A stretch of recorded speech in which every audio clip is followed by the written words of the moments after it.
Bonjour à tous, bonjour à toutes. J'avais déjà abordé ce thème, mais il est vraiment important.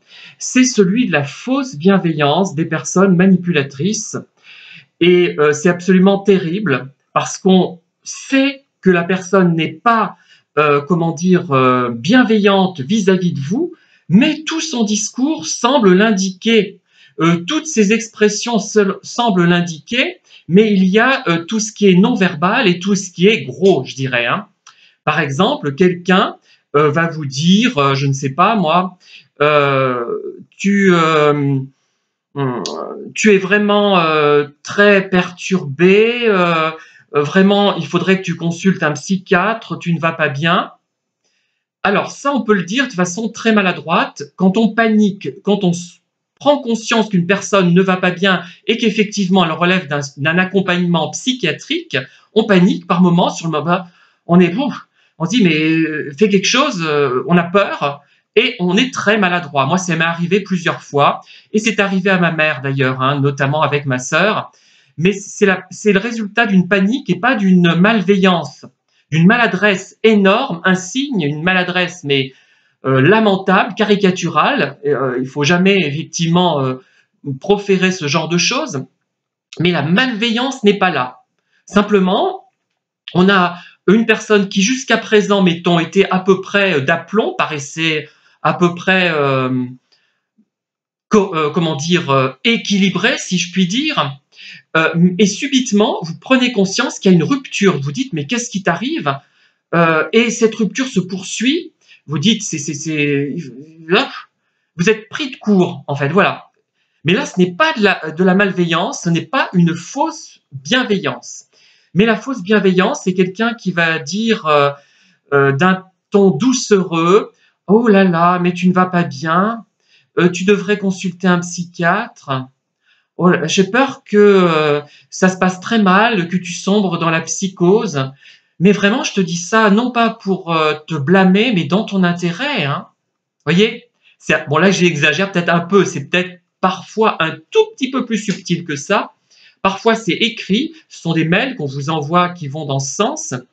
La personne euh, vous est manipulatrice, elle vous en veut d'exister, elle vous en veut d'être finalement plein de vie malgré vos défauts, malgré toutes vos difficultés. Vous arrivez toujours à, à vous sortir des situations, finalement à reprendre un certain optimisme. Elle vous en veut d'avoir cette sensibilité qu'elle n'a pas et qu'elle n'aura jamais.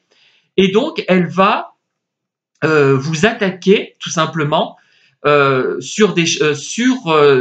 qu'elle ne supporte pas de voir ses qualités chez vous, ses compétences aussi qu'elle n'a pas ou qu'elle a, mais de façon très factuelle. Elle a des raisonnements qui sont compétents, qui sont intelligents, qui sont efficaces, mais il n'y a pas de sensibilité pour finalement agrémenter tout cela et lui donner de la vie et de l'intérêt. L'intelligence pure, je dirais, mathématique, sous forme de QI, s'il n'y a pas un peu plus, ça ne sert pas forcément toujours, du moins dans les relations humaines, et pour que la personne puisse avoir de l'intérêt pour les autres, hein. Voilà. Euh, et donc, elle va, cette personne, vous, par exemple, hein, je dis ça, ça peut être aussi sur votre physique, elle va vous dire, oh, vraiment, c'est vrai que oh, tu as vraiment mauvaise mine, c'est vrai que tu as vraiment vieilli, hein, je t'ai pas vu depuis longtemps. Qu'est-ce que tu as pris, tu as vieilli, mais c'est pas grave, on est tous au même point. Bon là c'est un peu gros. Comme je ne suis pas malveillant, que je ne sais pas jouer la fausse bienveillance, vous voyez, ou alors je le fais de façon caricaturale parfois pour jouer. Je m'amuse à être une sorte de manipulateur pervers. Je joue le jeu en tant qu'acteur, et là ça devient du comique à la Louis de Funès, hein. Et personne n'est dupe et tout le monde éclate de rire.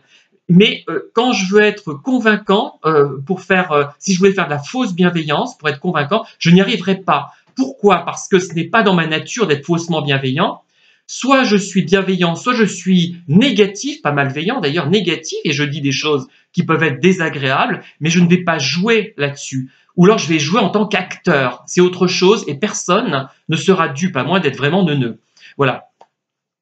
Et ces gens jouent là-dessus. Ils jouent aussi là-dessus pour se rattraper. ils se rendent compte que ce qu'ils ont pu vous dire vous a vexé et vous a éloigné d'eux. Ils n'ont plus une victime, ils ont une victime de moins, plus exactement. Bon, ils en ont beaucoup d'autres, mais une victime bien juteuse en moins. Merde, je vais essayer de me rattraper en disant que c'était dans l'intérêt de cette personne, de cette femme, de cet homme, si je lui ai dit, j'ai tenu des propos négatifs en apparence. Mais c'était vraiment pour le sortir de l'ornière, lui permettre de relever la tête. Je vous ai traité de déchet, par exemple. Ben, c'était dans votre intérêt, c'est pour que vous preniez conscience que vous étiez en train de sombrer. C'est pour vous, c'était bienveillant, bénéfique. Ben non, non, ce n'est pas bienveillant, c'est de la fausse bienveillance, c'est malveillant. Mais comme je vous le redis encore, ne confondez pas, comment dire, fausse bienveillance et grande maladresse. Grande maladresse un peu imbécile qu'on peut commettre et que j'ai commise. Hein. Et il y a aussi, je dirais quand même, je nuancerai mon propos, une fausse bienveillance très ponctuelle. C'est-à-dire qu'à un moment donné, on a tellement ras-le-bol d'une situation, on est méchant ponctuellement et on dit allez voir un psychiatre. Mais c'est même pas de la fausse bienveillance. Vous voyez la façon dont je le dis, elle est vraiment négative directement. Voilà, il n'y a pas d'entourloupe. On n'en peut plus, ça suffit. Laissez-moi tranquille. On a envie de dire. Et pour nous venger ponctuellement, on le regrette après parce qu'on n'est pas méchant. Allez voir un psy. Ce n'est pas moi qui vais résoudre vos problèmes. Hein. Voilà. Voilà un exemple de de fausse bienveillance que je ne sais pas jouer. Je vais peut-être vous faire je ferai peut-être des petits sketchs là-dessus. En gros, moi j'ai entendu parfois des gens dire « Regarde ce que tu es devenu, mais tu es vraiment une épave, ma chère, mon cher. C'est terrible, tu as terriblement vieilli, tu bois trop, tu fumes trop, tu vas bientôt mourir. Il faut que tu trouves une solution, mais je te dis ça vraiment dans ton intérêt. » Bien sûr.